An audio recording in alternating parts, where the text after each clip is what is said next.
Iran மற்றும் வளைகுடா பகுதியில் சுட்டு வீழ்த்தப்பட்ட 2 அமெரிக்க போர் விமானங்களில் ஒன்றிலிருந்து மாயமான அமெரிக்க விமானியை ஈரான் படைகள் தீவிரமாக தேடி வருகின்றனர். அதேவேளை மேலும் 2 விமானப்படை வீரர்கள் மீட்கப்பட்டுள்ளதாக இருதரப்பு அதிகாரிகளும் தெரிவிக்கின்றனர். அமெரிக்க ஜனாதிபதி டொனால்ட் ட்ரம்ப் மற்றும் பாதுகாப்பு செயலாளர் பீட் ஹெக்ஸத் ஆகியோர் வான்வழி முழுவதும் அமெரிக்காவின் கட்டுப்பாட்டில் இருப்பதாக கூறி வருகின்றனர். இருப்பினும் போர் 6வது வாரத்தை எட்டியுள்ள நிலையில் ஈரான் வான்பரப்பில் அமெரிக்க மற்றும் இஸ்ரேலிய விமானங்களுக்கு இன்னும் ஆபத்து இருப்பதாக இந்த சம்பவங்கள் சுட்டிக்காட்டுகின்றது. ஈரானில் அமெரிக்க இராணுவ வீரர் ஒருவர் உயிருடன் பதுங்கியிருப்பது உள்நாட்டில் போருக்கு குறைவான ஆதரவே உள்ள நிலையில் வாஷிங்டனுக்கு பெரும் சவாலாக மாறியிருக்கிறது. ஈரான் புரட்சிகர காவல் படை விமானம் விழுந்த தென்மேற்கு பகுதியில் தேடுதல் வேட்டையில் ஈடுபட்டுள்ளது.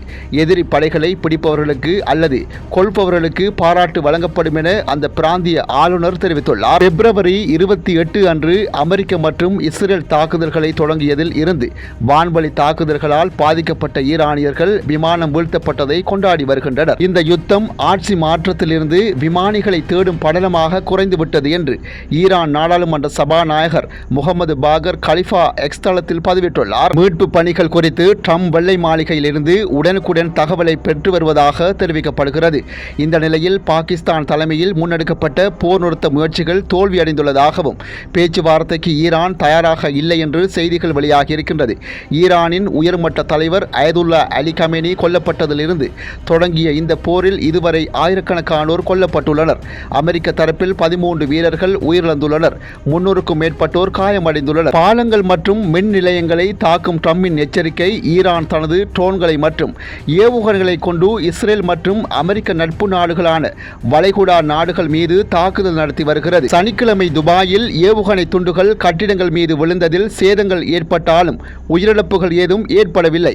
ஈரானின் பாலங்கள் மற்றும் மின் நிலையங்களை தாக்கும் என்று ட்ரம்ப் எச்சரித்த நிலையில் குவைத்தில் உள்ள மின் மற்றும் நீர் உற்பத்தி நிலையத்தை ஈரான் தாக்கியுள்ளது. இது குடிநீருக்காக கடல் நீரை நன்னீராக்கும் ஆலைகளை நம்பியிருக்கும் வளைகுடா நாடுகளின் பாதுகாப்பற்ற நிலையை வெளிப்படுத்தியுள்ளது. உலகின் வலிமையான நமது இராணுவம் ஈரானின் எஞ்சியுள்ளவற்றை இன்னும் அழிக்க தொடங்கவில்லை. அடுத்து பாலங்கள், பின்னர் மின் நிலையங்கள் என்று ட்ரம்ப் பதிவிட்டுள்ளார். இதற்கிடையில் குவைத்தின் மினா அல் அஹ்மதி எண்ணெய் சுத்திகரிப்பு நிலையம் மற்றும் சவுதி அரேபியா, அபுதாபி ஆகிய பகுதிகளில் ட்ரோன் தாக்குதல்கள் நடத்தப்பட்டுள்ளன. இஸ்ரேலின் ஹைஃபா துறைமுக பகுதியில் ஏவுகணை துண்டுகள் விழுந்துள்ளன. போர் முடிவுக்கு வருவது குறித்து ட்ரம்ப் தெளிவான சமிச்சை எதையும் வழங்காததால் அமெரிக்க மசகு எண்ணெய் விலை 11% உயர்ந்துள்ளதாக சர்வதேச தகவல் தெரிவிக்கின்றது.